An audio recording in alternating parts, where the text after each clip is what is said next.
A vida é feita de escolhas. Alguns escolhem viver, outros escolhem morrer. Alguns escolhem aceitar Jesus, outros escolhem ficar na indiferença. Todos nós conhecemos pessoas desse tipo, talvez até na nossa própria casa, pessoas que fazem escolhas equivocadas, ou pessoas que não têm escolhas. Outros escolheram se acomodar na fé, na religião. Conhecemos pessoas que têm vida enrolada, e a gente às vezes se pergunta por que é assim, devido às nossas escolhas. Os discípulos também hoje, diante de Jesus, tiveram a opção de uma escolha. O povo lá do tempo de Josué, no Antigo Testamento, também tiveram a opção de uma escolha. A vida é feita de escolhas. Você é o que você escolheu na vida. Não existe destino. Não existe predestinação. Ninguém está predeterminado para ser infeliz ou termos muitos problemas ou dificuldades. Isso é conversa do mundo espírita. Nós somos aquilo que nós escolhemos. E a gente escolhe as coisas com juízo, com liberdade de escolher. Eu escolho isso ou escolho aquilo. É o que Paulo hoje escreve aos Efésios, falando da questão do matrimônio. Coisa seríssima, seríssima é o matrimônio. Mas é uma questão de escolha. E você sabe que existem escolhas que não tem volta, que não tem segunda escolha. Por isso que nós precisamos aprender a escolher bem. E na Bíblia, curiosamente, o livro de Deuteronômio diz que nós só temos duas escolhas na vida. Ou você escolhe a vida, ou escolhe a morte. Não tem meio termo. Às vezes na vida, para equilibrá-la, nós queremos um meio termo. Nem morte, nem vida. Mas assim, uma coisa mais leve, suave. E nós, infelizmente, vivemos assim. Nesse suave, esse suavizar da vida. Os discípulos também, diante de Jesus, tiveram uma escolha. Terminamos hoje a leitura do Evangelho do capítulo 6 de João. Durante 4 domingos com hoje, nós líamos todo o capítulo. Você que está aqui na Assembleia, você poderia nessa semana ler todo o capítulo 6 de São João, para rever seu projeto de vida. Jesus estava com os discípulos e Jesus falou sobre o pão da vida. Falar do pão da vida aparentemente fácil, porém o desafio é enorme. Isso criou entre os discípulos um certo murmúrio, conversa. Os discípulos começaram a conversar entre si, dizendo: mas que palavra dura, que palavra difícil. Por que será que eles achavam que essa palavra de Jesus era difícil? Porque nós gostamos de farofa, conversinha de grilo. E os discípulos também queriam conversinha de grilo. Nós queremos conforto na igreja, nós queremos palavras confortáveis. Nós não queremos palavras agressivas, palavras que nos violentem. Nós queremos conforto espiritual. Você que frequenta São José, você tem observado que nesses últimos meses, muitos não voltaram para São José. desistiram. Por que desistiram? Porque vieram aqui buscando conforto, farofa. E aqui não tem farofa. Aqueles ligados à bajulação, porque a igreja está repleta de presbíteros, de padres que bajulam a vida do povo. E o povo gosta disso, porque nós gostamos de farofa. Se não houver farofa, a gente já fica assim como os discípulos, murmurando. Aqueles que não tinham uma destinação mais firme na sua vida, acabam desistindo, porque a vida é feita de escolhas. Eu escolho desistir, e assim vamos tocando a nossa vida. Os discípulos também começaram a murmurar entre si, e Jesus percebeu o murmúrio. Esse murmúrio, numa linguagem nossa brasileira, chama-se fofoca. Começaram a fofocar, a comentar a palavra de Jesus, como ele pode ser o pão da vida. O pão da vida é que traz realmente a libertação total das pessoas. O pão da vida não é esta Eucaristia que apenas nós recebemos da igreja. Ela tem que ser uma Eucaristia que transforme a vida. E uma Eucaristia que não transforma a vida é simplesmente um pão qualquer. Aí Jesus começa a questionar e diz para ele: olha, vocês estão escandalizados porque eu disse que eu sou o pão da vida? E quando vocês virem o Filho do Homem subindo para o céu, que é o momento definitivo do nosso julgamento, quando vocês virem o Filho do Homem subindo para o céu, e aí Jesus conclui: porque muitos de vocês não acreditam, muitos de nós, irmãos, estamos de corpo presente, mas não acreditamos em absolutamente nada. Os discípulos estavam com Jesus, mas não acreditavam em Jesus, porque eles estavam procurando o quê? Conforto para si. Estavam procurando em Jesus uma palavra que os agradasse, que os confortasse. Eles não estavam procurando ali uma palavra de vida eterna. Por isso que Jesus fala: alguns de vocês não acreditam. E curiosamente, depois dessa palavra, alguns desistiram. Não seguiram mais Jesus. A gente desiste, irmão, da caminhada do Senhor quando o nosso pé, o nosso sapato aperta.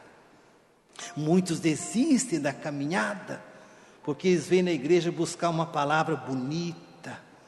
Você sabe, quando eu comecei a falar e questionar a respeito dos nossos acampamentos, que a igreja só vive desses movimentos, as pessoas não gostam de ouvir isto. Porque nós queremos farofa na igreja. Quando ele começa a questionar a respeito de uma espiritualidade equivocada que existe hoje na igreja, nós também não gostamos. Porque nós gostamos de uma igreja bonita. E essas coisas não estão construindo a igreja.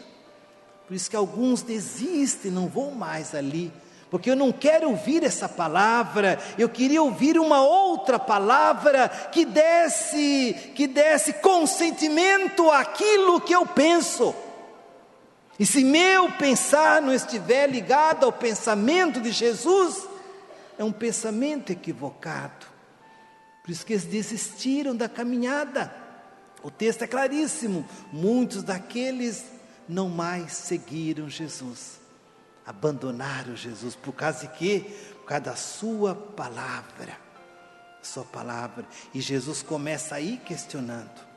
Vocês vejam na primeira leitura de Josué, capítulo 24, que é o cerne do questionamento político de Israel. Josué é um juiz de Israel. E ele reúne quem? Os anciãos, os magistrados, aqueles que dominavam a política de Israel. Porque se o mundo não vai bem, é porque os políticos não sabem nos governar. E Josué reúne todo o Congresso Nacional, os deputados, senadores, os ministros, os prefeitos, os vereadores, todo mundo que mantém e determina a decisão do povo, para que eles tomassem uma decisão. No Brasil só vai haver mudança o dia que aparecer um novo Josué. Do jeito que está, a soma é zero, não tem solução. O dia que aparecer um novo Josué, um novo juiz para governar a nação vai sair do buraco. Mas enquanto estiver esse povo que está aí, indistintamente, sem nenhuma exceção, nada vai mudar. Aí vocês vejam o desafio que é a palavra de Deus. E Josué diz: eu e minha casa serviremos ao Senhor. E se vocês não quiserem, problema é de vocês. Que o nosso problema, irmãos, está dentro da nossa casa, dentro da minha casa. Ali começa a grande enquete, a grande pesquisa de como está o mundo. O mundo está assim mal, porque a nossa casa está também má. A nossa casa está ruim, está em ruínas. E é preciso reconstruir a minha casa, reconstruir a minha família. Eu e minha casa, nós serviremos ao Senhor. É marido, esposa e filhos, essa comunhão familiar. Não é mais uma questão de comunhão universal, não. Comunhão familiar. E Jesus começa o questionamento dos discípulos, porque as pessoas precisam buscar uma resposta para os seus problemas. E quando nós não buscamos a resposta em Deus, em Jesus, nós vamos buscando a resposta nas coisas que vão acontecendo. Vocês certamente viram o Fantástico domingo passado, né? Passe para cachorro. Que agora o chique, meu filho, seu cachorrinho está doente, leva no centro espírita, para ele tomar um passe, acalmar o meu cachorrinho, já que a minha cachorra não vai bem, acalmar o meu cachorrinho. E lá, fulana inteligente, esperta, como que ela captou, irmão, essa carência,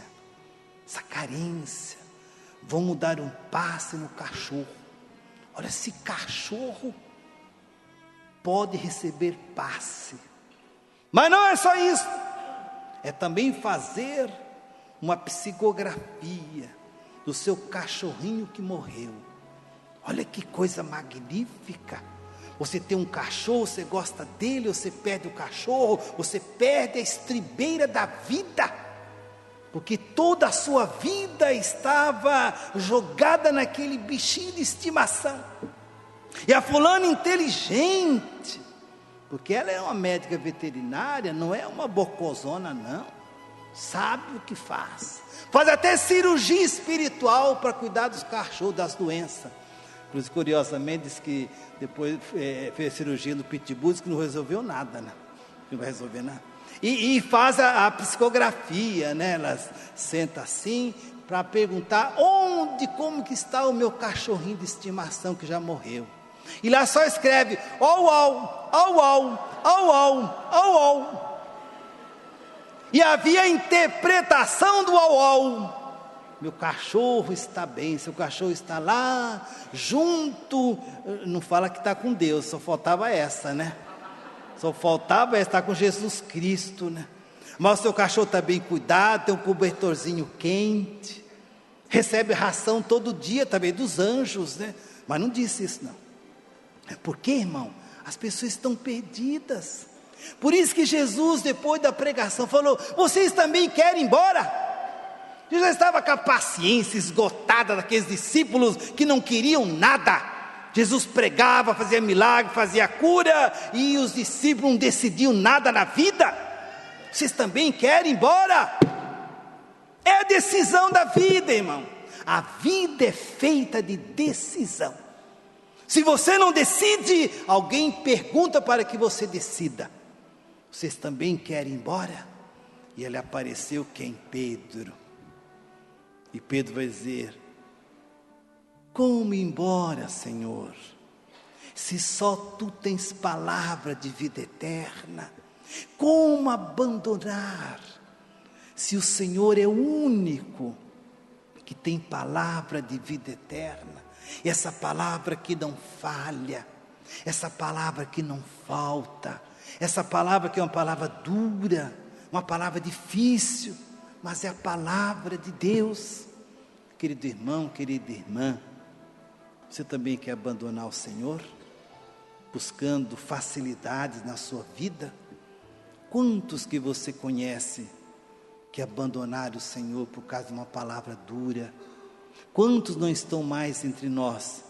Talvez porque vieram aqui buscar certos confortos e não encontraram. Quantas pessoas fogem para buscar lenitivo, conforto, para a sua alma atribulada e perdida, e muitos vivem assim como os discípulos desorientados, e diante de uma palavra difícil, eles não querem mais seguir o Senhor. Então fica aí essa proposta do Evangelho para nós. Creio em Deus.